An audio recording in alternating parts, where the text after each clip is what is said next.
दबाव। निफ्टी करीबन 50 पॉइंट फिसलकर 24,900 के पास, करीब 250 पॉइंट्स नीचे आया बैंक निफ्टी। मिड कैप और स्मॉल कैप शेयर्स में भी मुनाफा वसूली।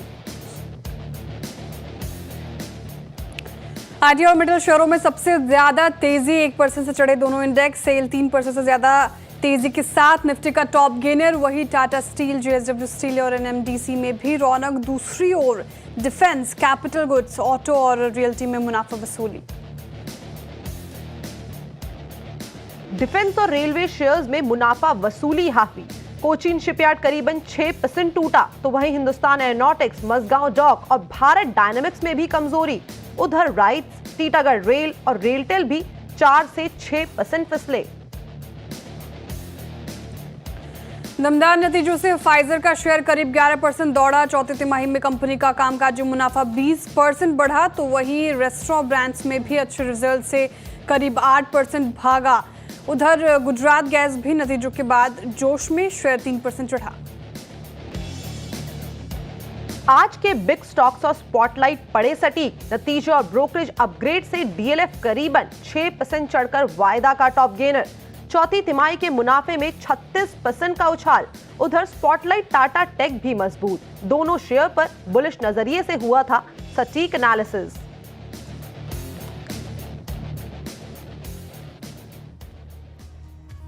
नमस्कार, एक बार फिर से स्वागत है आप सभी का मोतीलाल ओसवाल स्टूडियोज में। मैं हूं आपके साथ कंचन नौटियाल और मेरे साथ है मेरी को एंकर श्रेया ठाकुर और आज के हमारे मेहमान आशीष बहेती जी।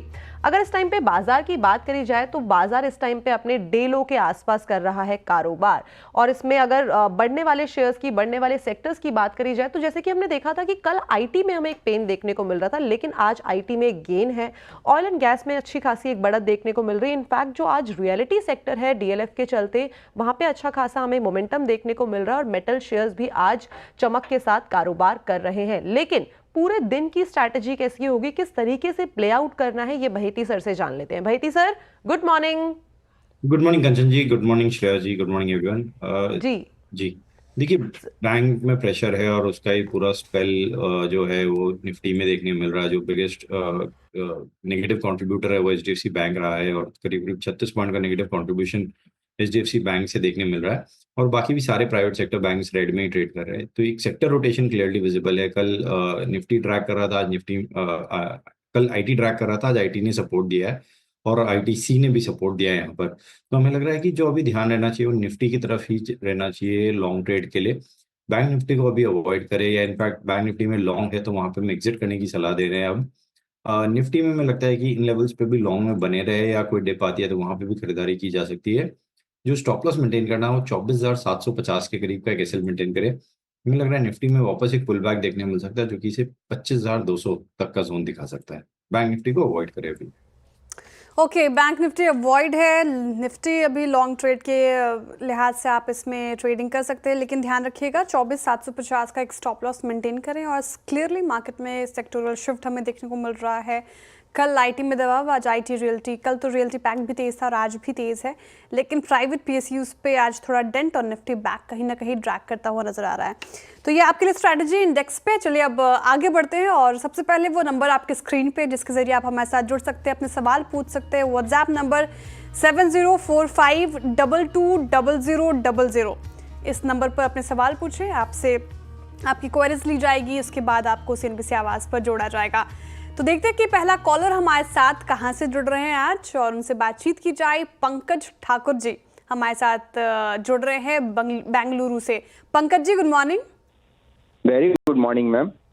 जी सर, आपका सवाल। Thank you for connecting my call. हमारा 2 सवाल है मैम।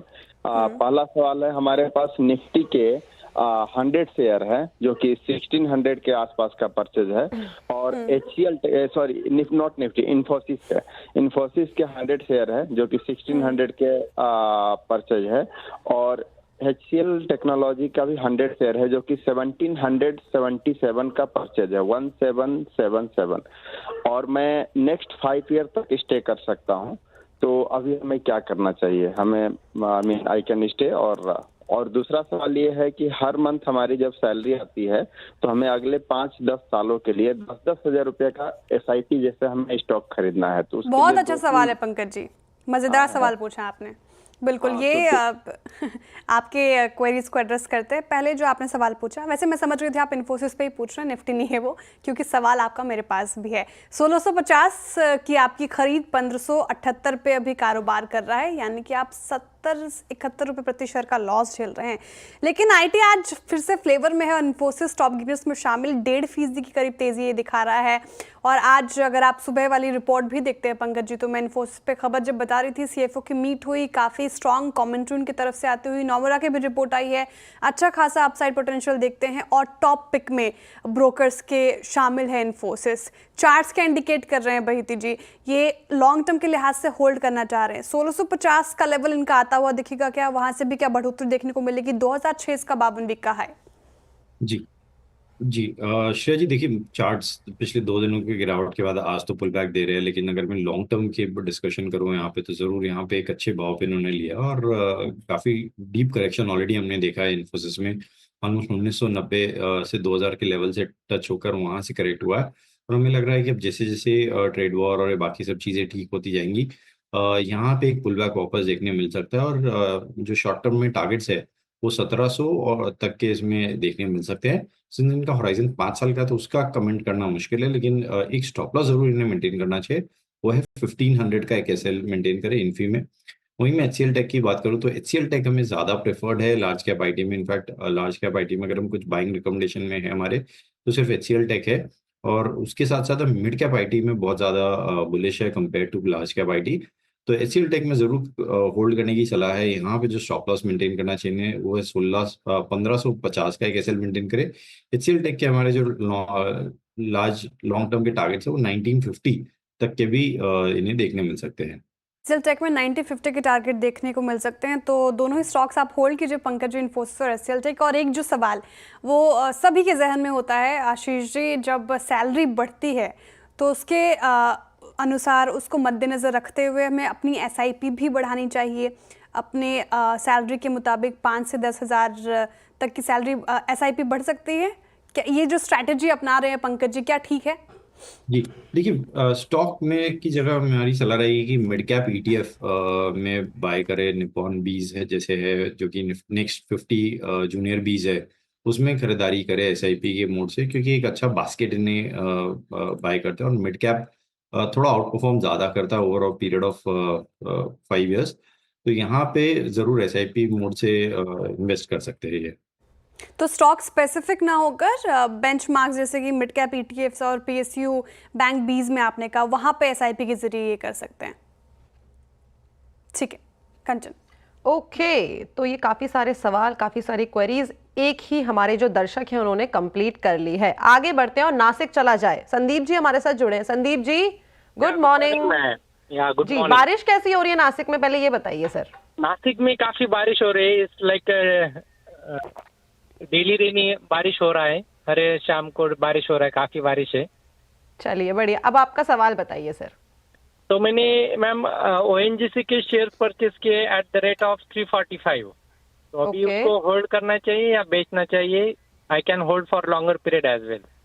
ठीक है, कोई स्टॉप लॉस लगाया तो नहीं है आपने, क्योंकि आपने नहीं, ठीक नहीं। 52 हफ्ते के हाई पे जाके करिए खरीदारी। 345 इसका 52 वीक हाई है और वहीं पे आपने इसको खरीद लिया, कोई स्टॉप लॉस नहीं लगाया, इसलिए ये ड्रैग होते होते काफी लोअर लेवल पे आ गया है। लेकिन इस टाइम पे अगर हम मैनेजमेंट की कमेंट्री सुने तो वो पॉजिटिव साइड में आई है। उनका मानना है कि प्रोडक्शन में हमें अच्छी खासी 15 से 20% की तेजी देखने को मिल सकती है ओवर फिस्कल ईयर 26 से लेके 30 में।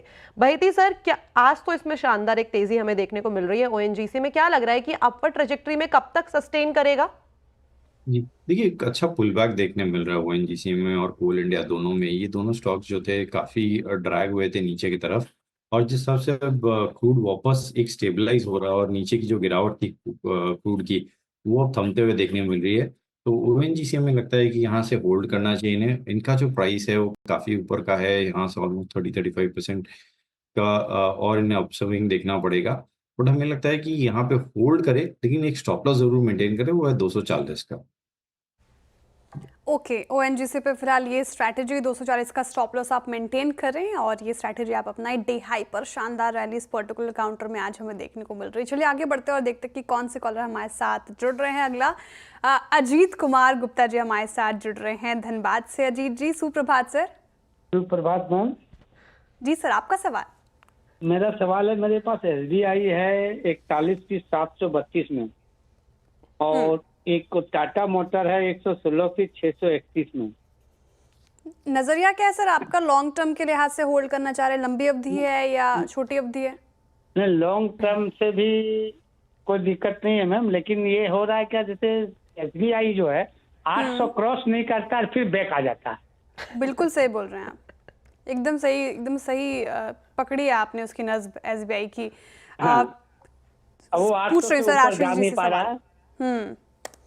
लेते हैं आपकी क्वेरी सर। SBI बिल्कुल पेशेंस टेस्ट कर रहा है आशीष जी। आप देखें इसकी 732 की खरीद इनकी 793 पे मामूली प्रॉफिट में है, लेकिन जो दर्द इनका है वो सभी का है। 800 क्रॉस नहीं कर पा रहा, 912 तक तो गया था। अब वो लेवल कब तक आएंगे? SBI PSUs में कल अच्छा मोमेंटम था, लेकिन सबसे कम बढ़ोतरी SBI में देखने को मिल रही थी कल भी। क्या लग रहा है? जी जी श्रेया जी, देखिए बाकी पब्लिक सेक्टर बैंक्स में एक बहुत शानदार ऑलरेडी मोमेंटम बन चुका है। SBI में ख्याल से 2 दिन पहले एक्स डिविडेंड भी हुआ, तो 15-16 रुपए का इन्हें डिविडेंड भी मिल गया होगा। तो उस हिसाब से एडजस्टेड अगर करूँ तो 800 के जरूर ऊपर ट्रेड कर रहा है अभी। बट हमें लग रहा है कि इसमें जो बड़ा मोमेंटम देखने मिलेगा वो 820 का ब्रेकआउट अगर आता है और सस्टेन करता है, तो फिर इसमें 860 तक का भी जोन देखने मिल सकता है। ऑलरेडी हमें लग रहा है कैन बैंक और बैंक ऑफ बड़ौदा हमारे बैंक लिस्ट में था, तो एक कैचअप रैली हम यहाँ एंटिसिपेट कर रहे हैं। तो होल्ड करें इस पोजीशन को, 770 का एक स्टॉप लॉस जरूर मेंटेन करें। 717 का स्टॉप लॉस आपको मेंटेन करना है और ये स्ट्रैटेजी आप अपनाएं। टाटा मोटर्स पे भी पूछ रहे हैं, टाटा मोटर की इनकी खरीद एक बार रखते हैं स्क्रीन पे। 631 की खरीद है टाटा मोटर्स की। टाटा मोटर ये इसने भी बहुत पेशेंस टेस्ट किया है, क्या होगा अब सलाह यहाँ पे आशीष जी? जी देखिए, टाटा मोटर्स में इनके लिए एक अच्छी बात है कि इनकी जो परचेसिंग प्राइस है वो काफ़ी अच्छी है। यूजुअली टाटा मोटर्स में लोग काफ़ी ऊपर के लेवल पे फंसे हुए हैं, तो यहाँ पे हमारी सलाह रहेगी कि एक बार 780 के आसपास में प्रॉफिट बुक करें, क्योंकि यहाँ पे सप्लाई काफ़ी आते हुए देखने मिलेगी। रेजिस्टेंस एरिया काफ़ी बने हुए हैं, तो 770 से 780 का जो जोन है एक रेजिस्टेंस एरिया है, तो वहाँ पे एक बार प्रॉफिट बुक करें। फिर कोई वापस डिप आती है तो खरीदारी की जा सकती है। अभी जो एग्जिस्टिंग पोजीशन है उसमें 710 का स्टॉप लॉस जरूर मेंटेन करें। ओके, तो ये थी राय SBI और साथ ही साथ टाटा मोटर्स पर। टाटा मोटर्स में बता दिया है 710 का आपको लगाना है स्टॉप लॉस। चलिए आगे बढ़ा जाए और सीधा चलते हैं बैंगलोर। गौरीश जी हमारे साथ जुड़े हैं। गौरीश जी नमस्कार। Good morning madam. Good morning. आप जी मैडम, मेरे पास TCS के 45 शेयर्स हैं, 3523 के रेट से। मुझे ओके। शॉर्ट टर्म का टारगेट क्या आ सकता है और कब तक होल्ड करना है, आपसे सजेशन चाहिए। Okay, short term sir 6 months मान के चलूं या इससे भी कम ड्यूरेशन के लिए आप 3 इसे मंथ होल्ड कर? 3 to ओके, 6 मंथ ठीक है। चलेगा। 3 to 6। ओके, TCS वैसे अगर हम पूरा ही IT पैक देखें तो कल हमें एक प्रेशर यहाँ पे आता हुआ दिखाई दिया था, बिकॉज ये ग्लोबली जो सेक्टर है वो काफ़ी ज़्यादा एक्सपोज्ड है। और TCS के नंबर्स की भी बात करी जाए तो नंबर्स हमें कुछ ल्यूक्रेटिव दिखाई नहीं दिए थे। दो नतीजों की शुरुआत इसी नंबर्स के साथ हमने मार्केट में होती हुई देखी थी। पिछले 1 महीने में इसने एक डिसेंट रिटर्न जनरेट करके दिया है और खरीदारी के भाव से ये मार्जिनली इस टाइम पे अप है। लेकिन बहेती सर अगले 6 महीने की ट्रेजेक्ट्री आपको कहाँ पे जाती हुई दिखाई दे रही है? बिकॉज ग्लोबली काफ़ी ज़्यादा एक्सपोज्ड है ट्रम्प टैरिफ को लेके और काफ़ी और भी फैक्टर्स को लेके यहाँ पे एक प्रेशर आता हुआ दिखाई देता है। क्या करा जाए? अपना पैसा निकाल के कोई सेफ जोन में लगाया जाए या यहीं पे होल्ड किया जाए? जी देखिए, इन लेवल्स पे तो TCS में एग्जिट करने की सलाह नहीं रहेगी, बट हमें लग रहा है कि लार्ज कैप IT में इन्फी, TCS और विप्रो, इनमें प्रेशर ज़्यादा बिल्ट होता हुआ देखने मिल सकता है। कंपेरेटिवली HCL टेक हमारी प्रेफरेंस में ज़्यादा ऊपर है लार्ज कैप IT में। तो यहाँ पे ये होल्ड कर सकते हैं। जो इन्हें स्टॉप लॉस मेंटेन करना चाहिए वो 3450 3450 का एक SL मेंटेन करे। ऊपर में हमें लग रहा है TCS में एक जरूर अपवर्ड मोमेंटम देखने मिल सकता है, लेकिन 3700 तक का ही हम ट्रेजेक्ट्री इसमें एंटिसिपेट कर रहे हैं। ओके, तो फिलहाल ये TCS पे आपके लिए स्ट्रैटेजी। HCL टेक पहली प्रेफरेंस है टेक में। आप देखें IT में तो ये स्ट्रैटेजी आप TCS में अपनाएं। चलिए अब अगले कॉलर की तरफ चलते हैं और देखते हैं कि हमारे साथ कौन जुड़ रहा है। सुनील जरेवा राउरकेला से जुड़ रहे हैं। Sunil ji good morning. Good morning madam. जी सर, आपका सवाल पूछिए। मेरा सवाल है कि मैं 2 महीना पहले लिया था वोल्टास 1490 रुपये में, और ठीक है। अभी 1260-64 चल रहा है, तो क्या करना है? अभी रुकना है या क्या करना है? ठीक है, वोल्टास इनकी खरीद है 1490 और 1264 की अभी इसकी ट्रेडिंग प्राइस है, तो थोड़ा लॉस में चल रहे हैं अभी फिलहाल। 226 रुपये प्रति शेयर का लॉस झेल रहे हैं। 1944 तक गया था ये स्टॉक, लेकिन फिर थोड़ा करेक्ट हुआ। ये क्या करना चाहिए वोल्टास में, क्या स्ट्रैटेजी अपनाएंगे? जी, तो ये काफी अंडर परफॉर्मर रहा है। हमने जहाँ बिल्कुल। निफ्टी में एक पुल बैक देखने में मिला, वोल्टास में वैसा अभी कोई पुल बैक नहीं देखने मिला है। पिछले जो रिसेंट रैली आई उसमें भी इसने पार्टिसिपेट नहीं किया, तो यहाँ पे थोड़ा सा कंसर्निंग है। स्टॉक आज वीक भी हो रहा है निफ्टी के साथ साथ, तो यहाँ पे एक स्ट्रिक्ट स्टॉप लॉस 1240 का रखे। अगर उसके नीचे जाता है तो उसमें से एग्जिट करने की सलाह है। फिलहाल होल्ड करें, लेकिन 1240 का स्टॉप लॉस जरूर मेंटेन करें। ओके, तो ये थी राय वोल्टास के ऊपर। चलिए आगे बढ़ा जाए, देखते हैं कि हमारे अगले जो दर्शक हैं वो कहाँ से जुड़े हैं। गुरुग्राम से जुड़े हैं, मतलब अपने देश के जस्ट बगल से। चरण सिंह जी, चरण सिंह जी नमस्कार। क्या हुआ, आवाज नहीं आ रही? कोई बात नहीं, मैं सवाल ले लेती हूँ। चरण सिंह जी का सवाल है KRBL के ऊपर। 100 शेयर्स हैं इनके पोर्ट। चरण सिंह जी आवाज आ रही है अब? आ रही है जी, आपका सवाल क्या है? मेरा सवाल है जी VIP इंडस्ट्रीज में। ओके, ये मैंने ले रखे हैं 353 पे 100 शेयर। 353 पे 100 शेयर्स, ठीक है। लॉन्ग टर्म के पर्सपेक्टिव से लिए हैं या शॉर्ट टर्म ड्यूरेशन से? ये लॉन्ग टर्म के पर्सपेक्टिव से। बहेती सर, क्या लग रहा है चार्ट्स में किस तरीके से ये प्लेस्ड है VIP इंडस्ट्री, और साथ में कहां तक के लेवल्स हमें देखने को मिल सकते हैं? Over to you. जी देखिए, काफी डीप अंडर परफॉर्मर किया है इसने। जहां हमने देखा ट्रैवल और लेजर वाले स्टॉक्स में काफी अच्छा मोमेंटम बना था पोस्ट कोविड, भी इसमें वैसा कुछ भी नहीं बना। इनफैक्ट 2023 से कंटिन्यूअसली एक डाउनवर्ड स्लोपिंग चैनल में ट्रेड कर रहा है। 660 प्लस का स्टॉक जो था वो करेक्ट होकर 260 तक चला गया था, तो वहां से एक जरूर बाइंग इंटरेस्ट देखने मिला है स्टॉक में। और कंटिन्यूअसली अब हम देख रहे हैं कि इन लोअर लेवल्स पे वॉल्यूम के साथ बाइंग अच्छी बन रही है यहाँ पर, तो होल्ड करे। जो स्टॉप लॉस इन्हें मेंटेन करना चाहिए वो 350 का एक एसएल जरूर मेंटेन करे। शॉर्ट टर्म में मुझे लगता है इसमें 400 और 430 तक का जोन इन्हें देखने मिल सकता है। ओके, तो फिलहाल तो होल्ड है VIP, आपको यहाँ पे होल्ड करने की सलाह, ये स्ट्रैटेजी अपनाएं। चलिए अब अगले कॉलर की तरफ चलते हैं और देखते हैं कौन जुड़ रहा है हमारे साथ। मयंक कश्यप जुड़ रहे हैं दिल्ली से। Mayank ji good morning. Good morning ma'am. जी सर, आपका सवाल। हेलो जी सर, मैं सुन पा रही हूँ आपको, अपना सवाल पूछिए। मैम मैंने 5900 विप्रो के शेयर लिए हैं एट द रेट 267 रुपीज। ठीक है, और आपका नजरिया क्या है? लंबी अवधि शॉर्ट टर्म के लिहाज से लेना चाह रहे हैं इसको? हाँ जी मैम, लंबी अवधि के लिए मैक्सिमम 1 to 2 ईयर्स। ठीक है। विप्रो 252 पे कारोबार कर रहा है, 267 की खरीद है, तो फिलहाल तो लॉस में चल रहे हैं, 14 रुपये प्रति शेयर का लॉस। और रिजल्ट्स के ठीक ठाक रहे थे। अगर मुनाफे की बात करें तो वहाँ पे जूम तो देखने को मिला था, नेट प्रॉफिट 26% जंप हुआ था। लेकिन चार्ट्स पे क्या इंडिकेशन है Ashish ji?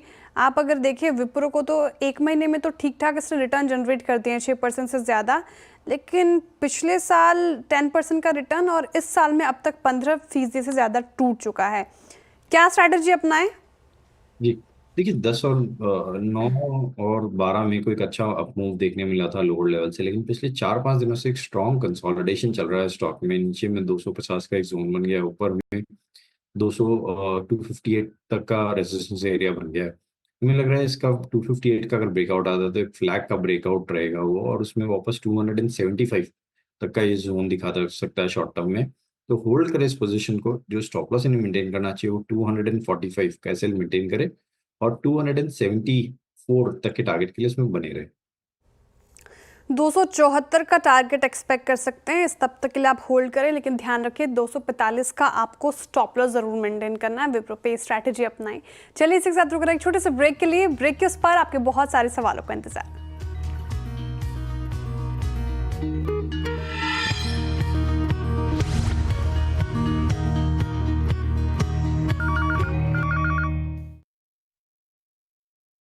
Co-powered by SBI, best है सबको पता है। उफ, कैसे ना?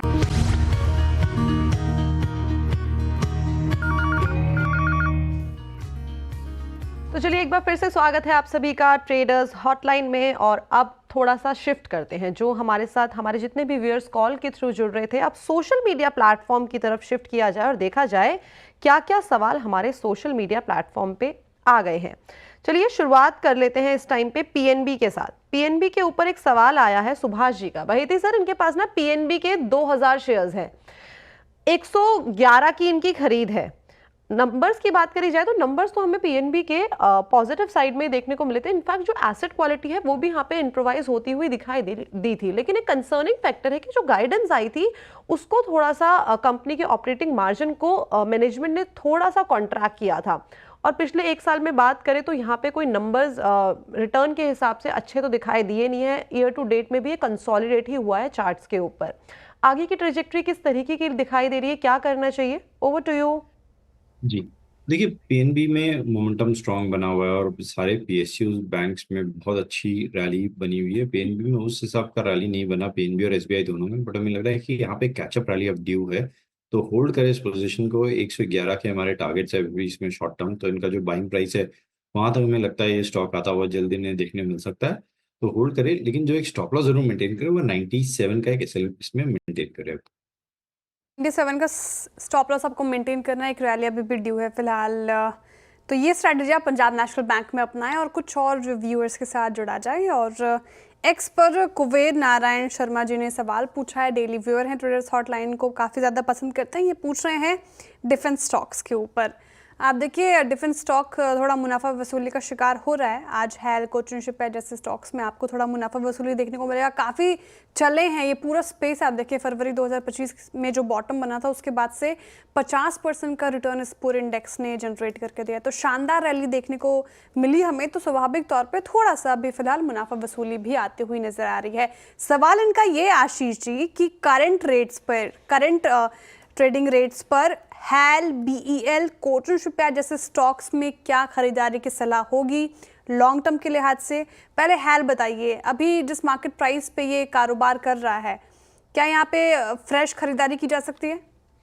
जी देखिए, अभी इन लेवल्स पे फ्रेश खरीदारी की सलाह नहीं रहेगी, क्योंकि अगर आप पिछले 2 महीने में देखेंगे तो ये 3400 से ऑलमोस्ट 5000 तक का मूव दिखाया है। तो बहुत स्टीप रैली हुई है इसमें वन वे, और हमें लग रहा है कि यहाँ थोड़ा सा प्राइस करेक्शन ड्यू है, या मीन रिवर्जन जिसे हम बोलते हैं वो ड्यू है। और 4700 के आसपास में अगर ये स्टॉक आता है और वापस अवेलेबल होता है तो वहां पे जरूर पोजीशन वापस लॉन्ग करने की सलाह रहेगी by keeping a stop loss of 4550 का।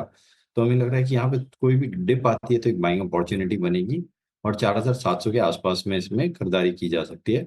वहीं अगर मैं बीएल की बात करूँ तो देखिए इसका चार्ट स्ट्रक्चर रिलेटिवली अच्छा बना हुआ है। आज नंबर्स आए, नंबर्स के बाद भी स्टॉक में कोई मैसिव करेक्शन नहीं देखने मिला, इनफैक्ट ग्रीन में ट्रेड कर रहा है। और जिस हिसाब से मार्केट में करेक्शन हुआ है या बाकी डिफेंस में थोड़ा करेक्शन या प्रॉफिट टेकिंग देखने मिल रही है, यहाँ पे अभी भी बाइंग इंटरेस्ट बरकरार है। तो यहाँ पे भी कोई डिप आती है 350 के आसपास में अगर ये स्टॉक मिलता है तो इसमें पोजीशन बनाने की सलाह रहेगी। बिल्कुल, बीएल में शानदार रैली और ब्रोकरेजेस भी बुलिश 634 के टारगेट देते हैं, हालांकि उसको सरपास कर गया है उसी पे। एक सवाल कोचिन शिपयार्ड पे था इनका, आशीष जी 6% से ज़्यादा टूट कर रहा है कारोबार, इसमें जिस तरीके का डेंट पड़ता हुआ नजर आ रहा है, क्या ये सही है करंट मार्केट प्राइस पे लेने का? ये सवाल था इनका। नहीं देखिए, कोचिन शिपयार्ड में खरीदारी की सलाह नहीं रहेगी। कल भी 2.5-3% गिरा था ऊपर से, और आज वापस 6.5% की गिरावट इसमें देखने मिल रही है। हमें लग रहा है इसका जो नेक्स्ट सपोर्ट जोन रहेगा वो 1750 का रहेगा, वहां तक ये स्टॉक करेक्ट हो सकता है। अभी जो रिसेंट करेक्शन है तो 1750 के आसपास में अगर ये मिलता है तो वहां पे एक अच्छा बाइंग जोन है, या डिमांड जोन जिसे हम बोलते हैं वो खरीदने के लिए है। जो स्टॉप लॉस इन्हें मेंटेन करना चाहिए वो 1700 का एक एसएल मेंटेन करके उस जोन में खरीदारी की जा सकती है। ओके, तो ये काफ़ी सारी क्वेरीज सोशल मीडिया प्लेटफॉर्म से ले ली गई है। बहिती सर, भोपाल से एक सवाल आया है विकास जी का। इनका सवाल है पिरामल फार्मास्यूटिकल के ऊपर 100 शेयर्स हैं इनके पोर्टफोलियो में, खरीदारी की गई है 95 रुपीज़ के लेवल्स पे। नंबर्स देखे जाए तो नंबर्स डिसेंट थे। कंपनी ने खुद कहा था कि शॉर्ट टर्म में हमें हो सकता है कि हमें थोड़ा सा इस टाइम पे वॉलेटिलिटी देखने को मिले, थोड़े से कंसर्न्स हैं, लेकिन जो लॉन्ग टर्म का पर्सपेक्टिव है वहाँ पे जो ग्रोथ है वो इंटैक्ट है। दो पिछले कुछ टाइम की हिस्टोरिकल डेटा देखा जाए तो यहाँ पे एक हमें गिरावट तो डेफिनेटली देखने को मिली है। तो क्या करा जाए? अच्छे लेवल्स पे खरीदारी कर ली गई है, इस टाइम पे अच्छे गेन्स हो रहे हैं, पैसा निकाल लिया जाए या स्टे अराउंड यहाँ पे किया जाए? देखिए, यहाँ पे हमारी सलाह रहेगी इन्हें कि प्रॉफिट एक बार बुक कर ले, क्योंकि अच्छे प्राइस पे इन्होंने खरीदा है और अभी थोड़ा सा अंडर परफॉर्म कर रहा है ये कंटिन्यूअसली। जहाँ बाकी फार्मा स्टॉक्स में हमने देखा कि जैसे ही टैरिफ वॉर का थोड़ा सा कूल ऑफ हुआ था, एक पुल बैक देखने मिला। डिवीज लैब और जैसे स्टॉक्स अपने ऑल टाइम हाई के पास में ट्रेड वापस करने के लिए तैयार हो गए हैं। इसमें अभी भी वैसा पुल बैक नहीं है। इनफैक्ट पिछले 4-5 दिनों से अच्छा सेलिंग प्रेशर बना हुआ है यहाँ पर। तो यहाँ पे हमारी सलाह है कि इसमें एक बार प्रॉफिट बुक कर लें। प्रॉफिट बुकिंग की सलाह फिलहाल पिरामिड फार्मा पे ये स्ट्रैटेजी आप अपनाएं। चलिए, शो को वाइंड अप करने का वक्त हो चुका है। बहुत शुक्रिया आशीष जी हमारे साथ आज जुड़ने के लिए, तमाम सवालों के जवाब देने के लिए बहुत शुक्रिया आपका, थैंक यू वेरी मच। चलिए फिलहाल इस शो थैंक यू से बहेती सर। फिलहाल इस शो से इतना ही। अब सीधे मुलाकात होगी खिलाड़ी नंबर 1 में एक छोटे से विलंब के बाद।